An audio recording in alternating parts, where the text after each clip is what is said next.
سيداتي سادتي، سلام عليكم مع رحمة الله. سأحدثكم اليوم عن صحرائنا بين إسرائيل والأمازيغاوية. أمام التلفزيون الفرنسي جاء نتنياهو ناشرا أكاذيبه ومعها خريطة جغرافية يعرضها، وفيها نرى فصاحة صحراءنا مجرد فضاء خال، أي أرضا موعودة في انتظار شعبها المختار. البعض يقول خطأ لا مقصود، وأقول كلا، إنها الاستراتيجية الإسرائيلية التي حلمها أن ترى أوطاننا مجزأة مقسمة، أي كيانات هزيلة وتافهة. وإذن ورغم ما بذله النظام المغربي من حملات تطبيع فهذا لا يكفي.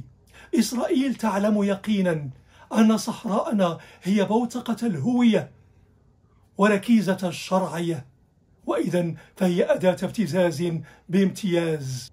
إسرائيل تتقن جيدا لعبة التفرقة الطائفية والعرقية، وهذا ما جربته في لبنان والعراق وسوريا وليبيا، وهذا ما تحاوله في المغرب بفصله عن صحرائه جغرافيا وإشعال النعرة الأمازيغوية تمزيقا لوحدته واستقراره.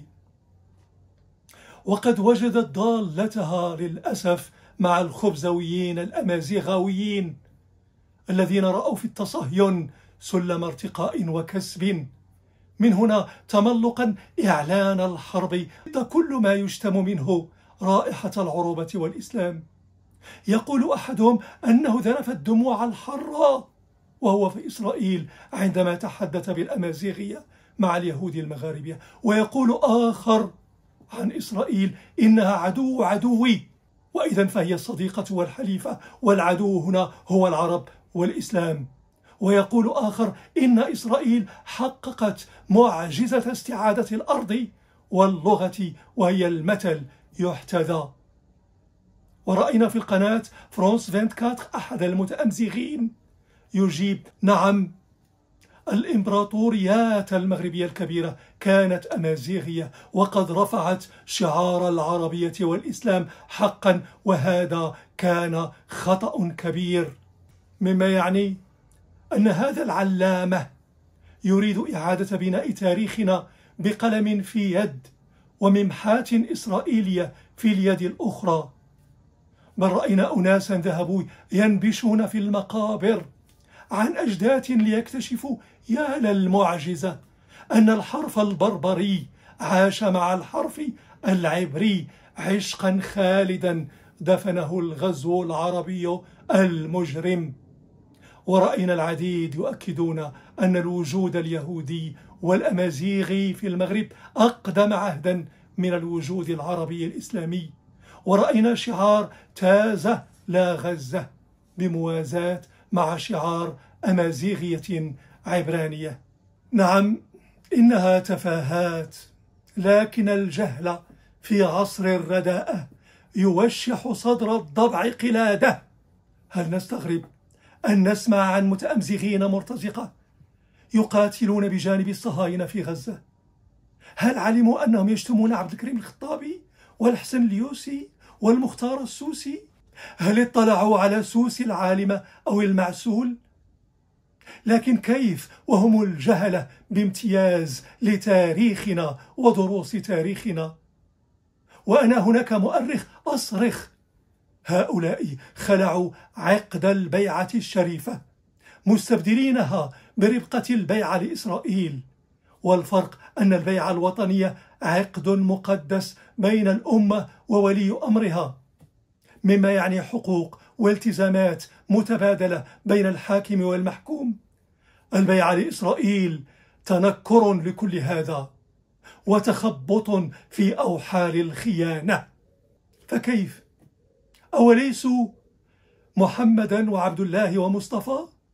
فكيف لم يحولوا أسماءهم لتصبح موشي وخوشي؟ وربما ضبعوشي وقطوشي؟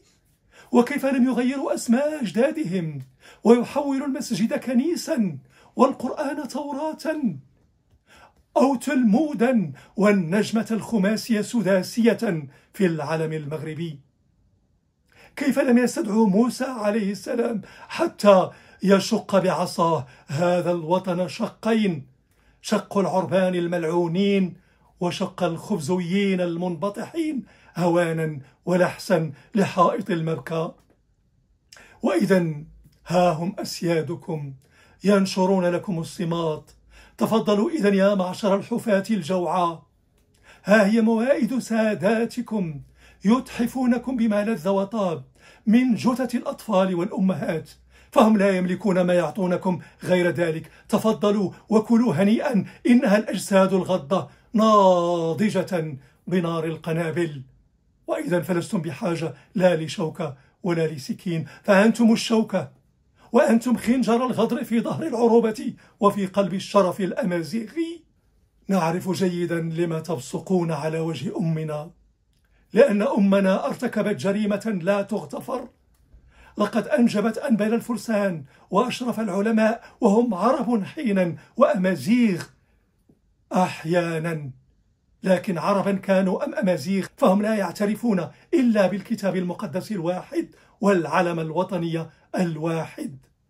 في الساعات الحالكة وقفوا يدا في يد بنفس البندقية ونفس الشهادة مضمخة بنفس وصية الإخلاص لهوية توحدت عربيا أمازيغيا وأمازيغيا عربيا. في مطلع القرن الماضي كانت فرنسا تغذي حلم تقسيم المغرب بين أمازيغ قيل طيعين باحتوائهم وعرب قيل مشاغبين بإقصائهم. وقام غوتيه عالم الاجتماع الشهير بدراسة معمقة انتهت لهذه الخلاصة التي تقول: كل ما تطمح له الهوية البربرية اليوم هو أن تتعرب. وجاء الظهير البربري مسمارا يدق في نعش أحلام التفرقة. اليوم أشقاؤنا الأمازيغ رجال دولة، رجال أعمال، رجال علم وأدب وفن، ونساء متألقات هن إشعاع فخر للوطن. لكننا نصرخ الحضارة الأمازيغية في انحسار. وإذا فمن الواجب تدريسها أنثروبولوجيا وتاريخيا لصيانتها، فهي عكس ما تريده الدولة، ليست فولكلورا ولا فانتازية، كلا، إنها العروس المغربية تموجت في ضفيرتها الأحرف العربية والأنفاس الأمازيغية. إنها مواويل جداتنا وألوان قزح في رسومنا وكتاباتنا. إنها عمقنا الروحي ومكوننا النفساني الذي بدونه لسنا إلا مسخا مسلوخا تحت أشعة هذه الصحراء التي يريدونها موطن اللات ومناة والأصنام الأخرى. أخيرا، كيف ينزلق هؤلاء وراء غرائز جهلهم؟ يناصرون إيديولوجية عنصرية حقيرة. كيف يبصقون على الوشم الأمازيغي العربي في جبين أمنا؟ لكن كيف نلومهم وهم المنبطحون المتخبطون في مستنقع الفقر المعرفي والأمية الثقافية؟ وإلا فدلوني على إنتاجهم الفكري الذي لا وجود له، اللهم إلا بعد الشذرات الإنشائية التافهة.